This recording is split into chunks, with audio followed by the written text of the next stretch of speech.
नमस्कार दोस्तों, आप लोग कैसे हैं? उम्मीद करते हैं कि बहुत बढ़िया होंगे और अपने मैट्रिक बोर्ड एग्जाम का तैयारी कर रहे होंगे। तो आइए आज हम लोग डिस्कस करने जा रहे हैं काफ़ी इंपॉर्टेंट टॉपिक, और वो है मॉडल सेट। और मॉडल सेट आज हम लोग 2 डिस्कस करने जा रहे हैं, काफ़ी इंपॉर्टेंट है। तो आइए देखिए, हम लोग सबसे पहले एक साइंस का मॉडल सेट डिस्कस करने जा रहे हैं और मॉडल सेट A2 है।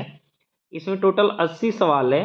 80 में से कितना आप सही करते हैं वो कमेंट बॉक्स में ज़रूर कर देंगे। और चैनल पे पहली बार आए हैं तो चैनल को ज़रूर सब्सक्राइब कर लेंगे और वीडियो को शेयर कर देंगे।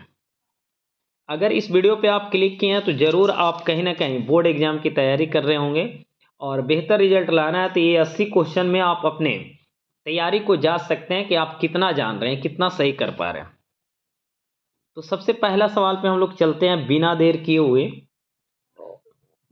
और पहला सवाल लिख रहा है कि निम्न में से आवर्धक शीशा या मैग्नीफाइंग ग्लास कौन है? तो ये जो है उत्तल लेंस है। मैग्नीफाइंग मत तो छोटी चीजों को बड़ा दिखाना। नेक्स्ट सेकंड नंबर पे हम बात करते हैं। फैराडे ने बहुत से क्रांतिकारी खोज की, जिनमें कौन सा शामिल है? तो फैराडे के क्रांतिकारी जो खोज है वो ए और बी दोनों है। विद्युत चुंबकीय प्रेरण भी किए हैं और विद्युत अपघटन के नियम भी दिए हैं। तो ये उनका बहुत ही क्रांतिकारी खोज माना जाता है। नेक्स्ट पे हम लोग चल रहे हैं थर्ड नंबर पे, और थर्ड लिख रहा है कि निम्न में से किस रूप में महासागरों में ऊर्जा उपलब्ध होता है? तो महासागर में जो ऊर्जा उपलब्ध रहता है वो ज्वारीय ऊर्जा के रूप में भी रहता है, तरंग ऊर्जा के रूप में भी, और सागरीय तापीय ऊर्जा के रूप में भी। 4 नंबर, निम्न में से कौन सा पद विद्युत परिपथ में विद्युत शक्ति को निरूपित करता है?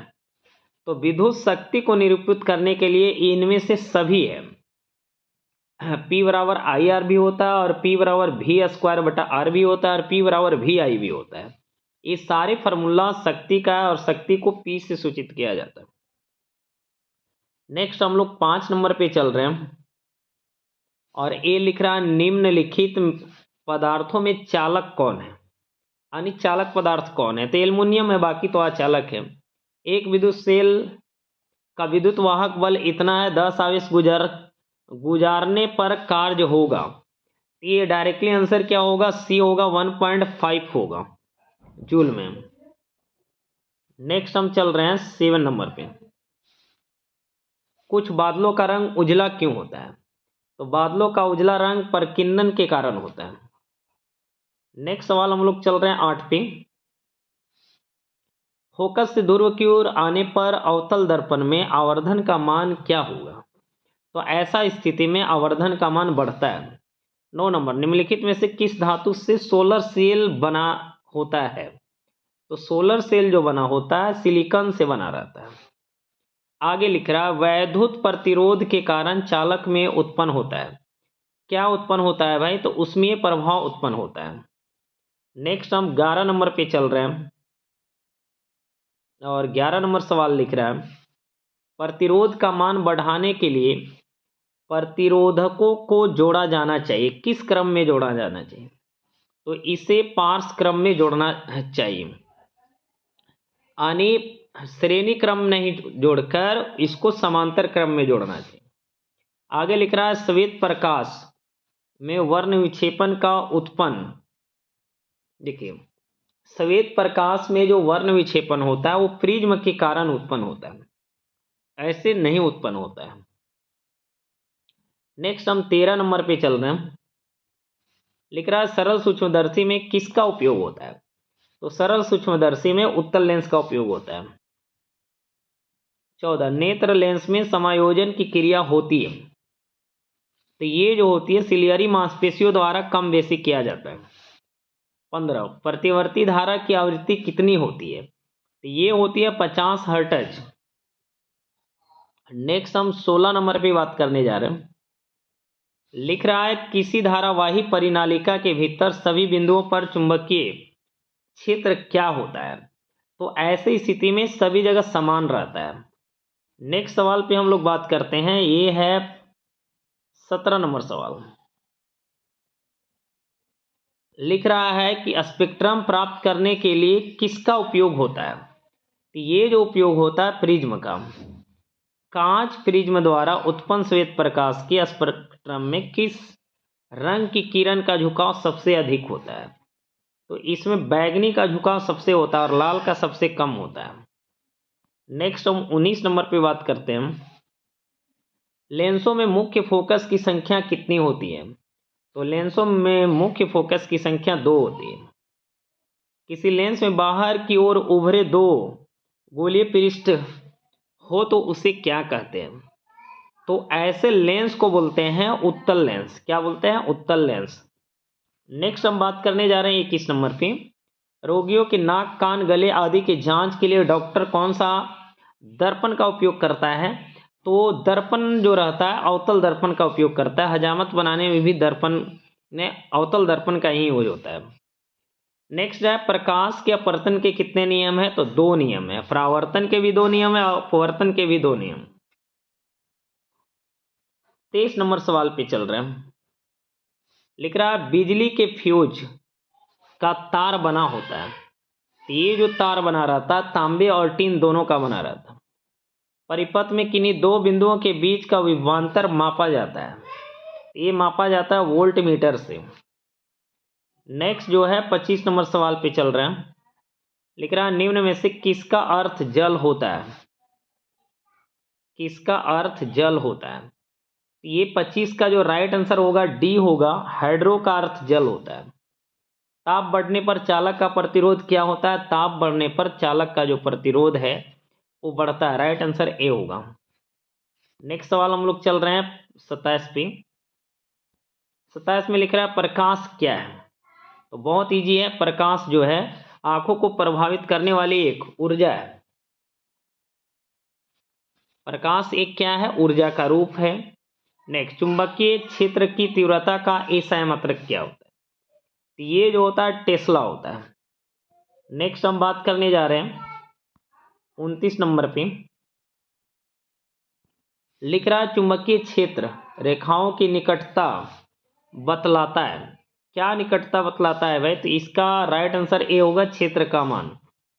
दर्पण की चौड़ाई को कहा जाता है। तो दर्पण की चौड़ाई को द्वारक कहा जाता है। क्या कहा जाता है, द्वारक। नेक्स्ट सवाल जो है 31। निम्नांकित में कौन सा संयोजक यौगिक है। तो सहसंयोजक यौगिक जो है CH4 है। कार्बन और हाइड्रोजन के बीच सहसंयोजक बंधन लगा हुआ है।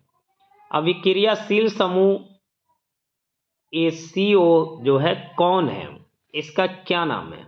इसका राइट आंसर होगा ये कार्बोनिल समूह का अनुसूत्र है या तो रासायनिक सूत्र जो भी बोलिए। नेक्स्ट 33 पे हम लोग चलाए हैं। लिख रहा है किसी कोष में इलेक्ट्रॉन की अधिकतम संख्या होती है। तो किसी भी कोष में अधिकतम इलेक्ट्रॉन की संख्या 2n² के अनुसार भरा जाता है। कैथोड किरणों में क्या उपस्थित रहते हैं। तो कैथोड किरणों में उपस्थित रहता है इलेक्ट्रॉन। नेक्स्ट हम बात करने जा रहे हैं 35। ये 35 जो है लिख रहा है सभी अम्ल जल में घुलकर क्या प्रदान देते हैं। तो सभी अम्ल जो जल में घुलकर H आयन देते हैं वे सभी पदार्थ भस्म कहे जाते हैं जो जल में घुलकर किस प्रकार के आयन देते हैं। तो ये सभी जो है हाइड्रोक्सिल आयन देते हैं और OH इसको बोल सकते हैं। नेक्स्ट 37 नंबर पे हम लोग चल रहे हैं। लिख रहा है वैसे लवण जो अम्ल भस्म के पूर्ण उदासीकरण से बनते हैं कहे जाते हैं। ये क्या कहे जाते हैं, तो इसको सामान्य लवण कहते हैं।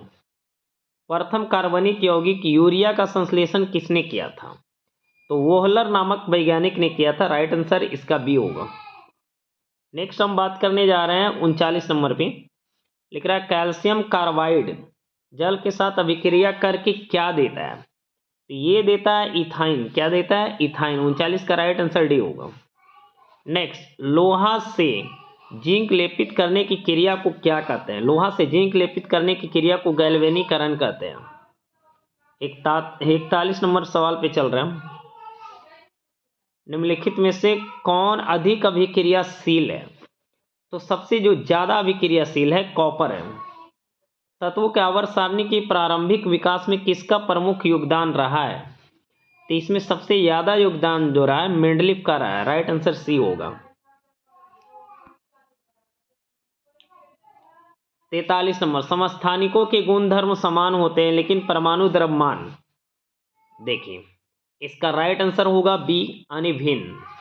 समस्थानिक मतलब उसका परमाणु संख्या समान रहेगा लेकिन परमाणु द्रव्यमान अलग अलग है, लेकिन संभारिक में इसका उल्टा होगा, परमाणु संख्या अलग अलग रहेगा और परमाणु द्रव्यमान समान रहेगा। लेड नाइट्रेट पोटेशियम आयोडाइड के विलयन को मिलाने पर अवक्षेप बनता है। इस अवक्षेप का रंग कैसा होता है? इसका राइट आंसर होगा डी, पीला होता है। निम्नलिखित में से किसे चाकू से काटा जा सकता है? तो आपको पता है कि चाकू से काटने वाली धातु नकली है, और नकली में क्या होता है? सोडियम होता है, पोटेशियम होता है और लिथियम होता है, इसलिए राइट आंसर इसका ये होगा लिथियम। नेक्स्ट सवाल हम बात करने जा रहे हैं 46 नंबर। लिख रहा है सिनेबार अयस्क किसका है? वो सिनेबार जो है किसका अयस्क है? तो इसका राइट आंसर जो हो जाएगा वो सी हो जाएगा, ये पारा का अयस्क माना जाता है। रासायनिक अभिक्रिया के दौरान किसी पदार्थ में ऑक्सीजन का ह्रास मतलब कमी, और जब भी कमी होगा तो अपचयन होगा, और जब भी हाइड्रोजन का वृद्धि होगा तो उपचयन होगा। नेक्स्ट, एल्युमिनियम पर मोटी ऑक्साइड की परत बनाने की प्रक्रिया कहलाती है। तो एल्युमिनियम पर मोटी परत की प्रक्रिया बनाने को हम एनोडीकरण कहते हैं। नेक्स्ट हम बात करने जा रहे हैं 49 नंबर पे। लिख रहा निम्नांकित में कौन ऑक्सीकारक है? तो ऑक्सीकारक जो है वो H2S है। आगे है कौन सा यौगिक, कौन सा कार्बन यौगिक सबसे अधिक अभिक्रियाशील है? तो सबसे अधिक अभिक्रियाशील जो है C2H2, ये C2H4 है। नेक्स्ट हम बात करने जा रहे हैं 51 नंबर पे। लिख रहा है किसी कोष में इलेक्ट्रॉन की अधिकतम संख्या क्या होती है? तो 2n² होती है। क्या होती है? 2n² होती है। बहुत ही प्यारा सा क्वेश्चन था, 2n²।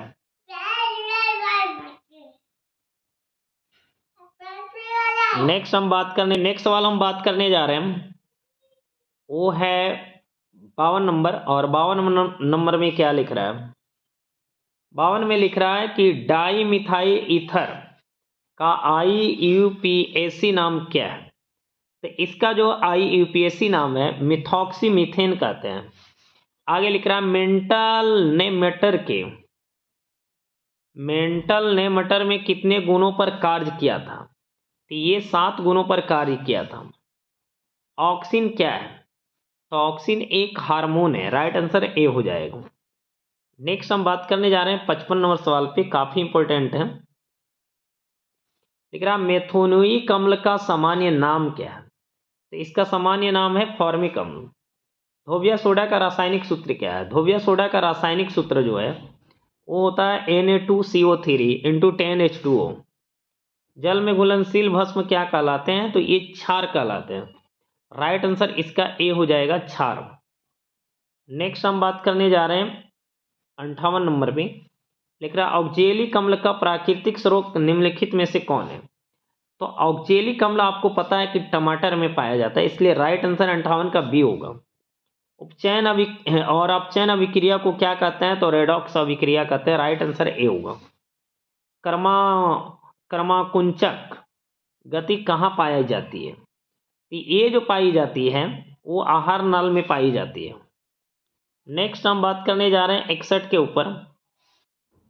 टैनिन मुख्यतः कहाँ पाया जाता है? तो टैनिन मुख्यतः जो है वृक्ष के छाल में पाया जाता है। नेक्स्ट सवाल पे हम लोग बात करने जा रहे हैं 62। लिख रहा है हृदय का पेसमेकर कहते हैं, किसको कहते हैं पेसमेकर?